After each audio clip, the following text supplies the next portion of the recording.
Evolution by Emrys the Merlin. Chapter 1. Still Alive. The floating feeling was nice.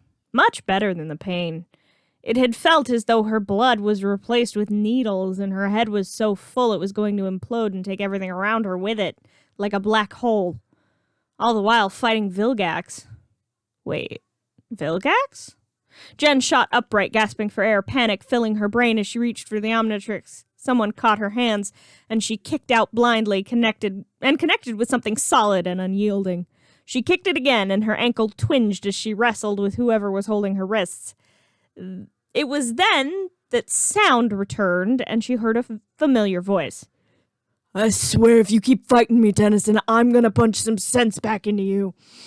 She blinked as her eyes finally focused. Kevin? Blurry shapes became clear, and she blinked at the very human face of Kevin Levin. He nodded, a slight smile pulling at his lips. Yeah, it's me. You gonna keep fighting, or can Gwen drop the shield? Jen looked around. Gwen was at the end of a device that she now recognized as the Genesis Cradle. It was a particularly clever device of Azimuth's that allowed the Omnitrix to recreate a whole species in one go. It was also one of the only safe and pain-free ways for him to work on the Omnitrix. Jen grabbed Kevin's hand and let him pull her free of the cradle. What happened? She asked as Gwen rushed forward to hug her cousin. Jen returned the redhead's hug as she spotted Grandpa Max talking to Azimuth a few feet away. Pierce was nowhere to be seen. That concerned her. She thought he'd been with them for the final fight with Vilgax. Gwen spoke before Jen could panic. We won. Pierce is back at the base in Bellwood, keeping an ear to the ground for any whisper of Vilgax. Nothing so far, but it's only been a few days. Jen blinked. Days? Kevin nodded. Yeah, you decided that blowing up the Omnitrix was a good idea. You know, even though it's part of you. Gwen glanced at Kevin with a bit of reproach in her eyes. Kevin shrugged. What? It's what she did. Jen nodded. I remember that part. Then the ship crashed into the ocean. I took the Ultimatrix from Albeta, and Vilgax turned into a giant squid. What happened after that? Max had stepped over to them. The fusion core on Vilgax's ship blew. We're not sure if he made it out or not. We've got plumbers out looking, but nothing so far. Jen nodded as Kevin deposited her in a seat. She sighed and looked down at the Ultimatrix around her wrist, though around her arm might be more accurate. This device was much larger than even the Omnitrix, stretching from the base of her wrist to halfway to her elbow. It was also bright green, not the red she remembered. Before she could ask, Azimuth hopped onto her arm. He examined the Ultimatrix. It'll do for now. He looked up at Jen. The Ultimatrix wasn't finished when Albeta stole the core. Only a few of the transformations have their evolutions programmed. Jen frowned. Yeah, I was wondering about that. How come Ultimate Humongosaur has guns in her hands? Azimuth shook his head. These are theoretical peak evolutions for your aliens. A bit of an experiment. I was curious, really. But as I said, the core wasn't finished when she stole it. Keep up with your entries on the aliens. I'll be checking in on that from time to time. He hopped off her wrist and tapped a button on his wrist before she could ask anything else. The now familiar feeling of being teleported overcame them, and they blinked, finding themselves in the mostly finished Bellwood base. Pierce blinked at them, and Gwen laughed. You know, I'm starting to get used to that, Kevin quipped as he held out a hand to Jen, who had landed on the floor without the chair she'd had moments before. Jen grinned and took his hand. Gwen tossed her cousin's other arm over her shoulder. Let's get you home. Your parents are worried. Jen grinned sheepishly and nodded. She spent the next 2 days at home catching up on her homework and being fussed over by her parents. She'd been in the cradle recovering from catastrophic organ failure and what Azimuth had called brain overload for 2 days. Her school was under the impression that she'd had a very bad cold. Julie came by, and Jen regaled her with everything she remembered of the battle while Ship cuddled her. He seemed curious about the Ultimatrix, but he was warned off again, as he had been from the Omnitrix, and settled for curling up on her shirt while Julie helped her catch up on her homework and let her copy her notes. The tennis player sighed. I'm sort of glad I opted out of that whole plumber thing. That's nuts. Jen nodded as she chewed on her pen cap, focusing on the history notebook in front of her. You're not wrong. Julie laughed. Jen's phone buzzed. She answered. Hello? We got knights on the move. Feel up to a little ass kicking?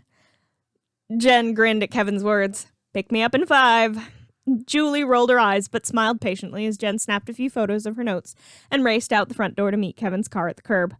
At least life seemed to be getting back to some semblance of normal. Jen's hand found the necklace around her neck and the ring that still hung there. Things would never be completely normal again.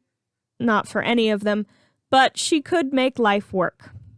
At least, she hoped she could.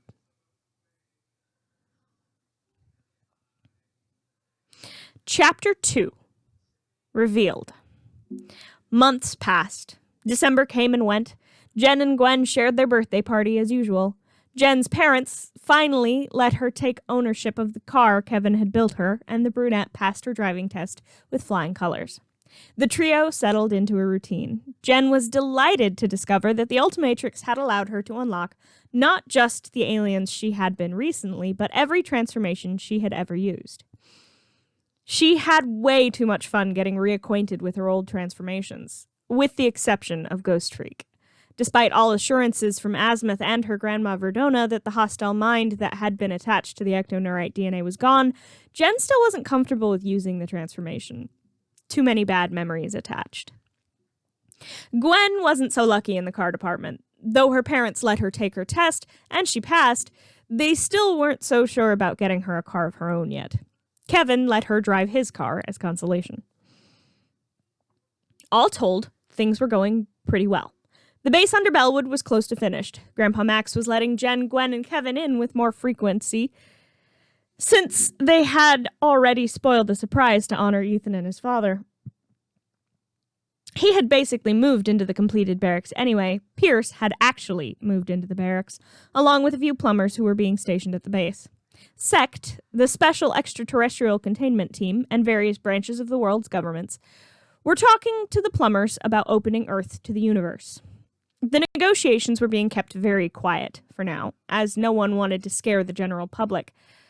But it was becoming harder and harder to hide the aliens from the general public.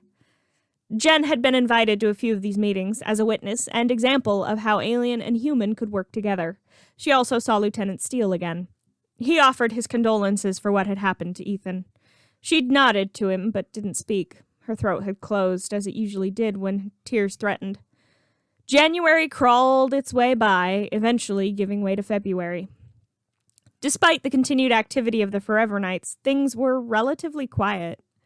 That was until one evening just after Valentine's Day. Jen was at home working on a project for her current events class when Gwen and Kevin stormed in. Jen blinked up at them. Kevin glanced at the blank TV and nodded. That explains why you haven't called.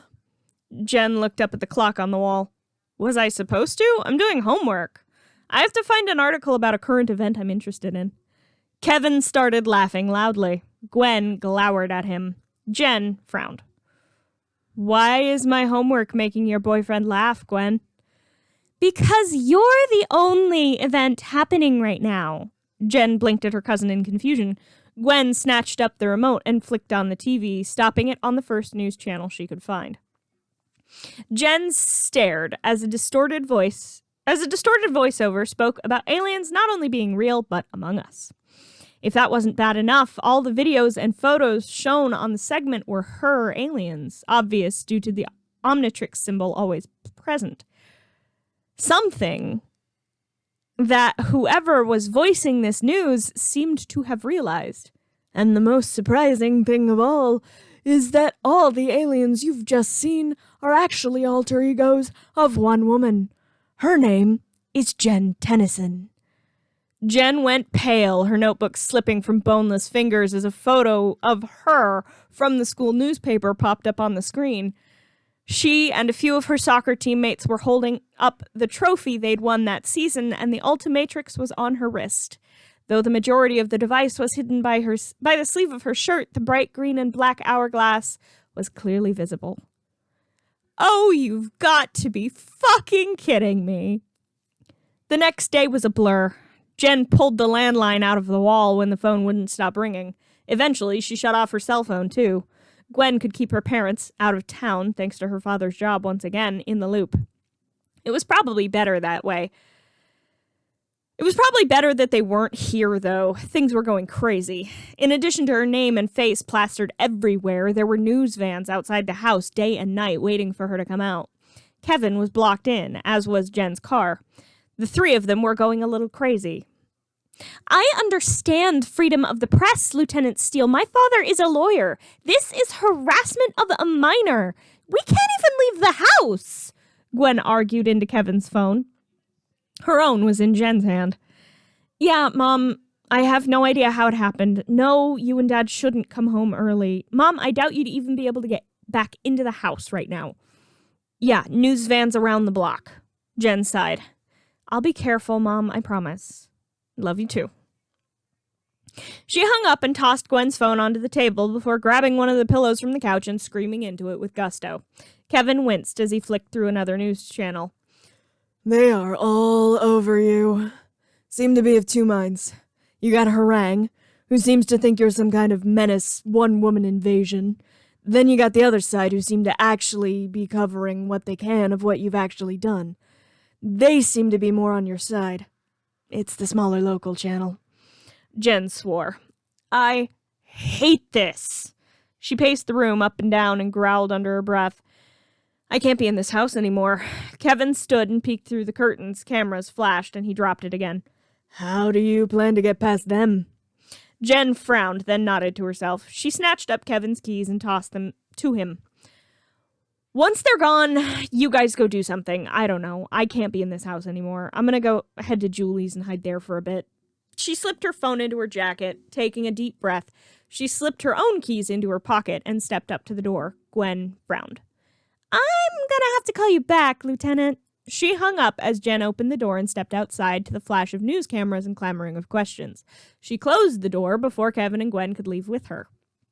Gwen peeked out through the curtains and watched her cousin. The poor girl looked very nervous, fiddling with the ring on the necklace around her neck.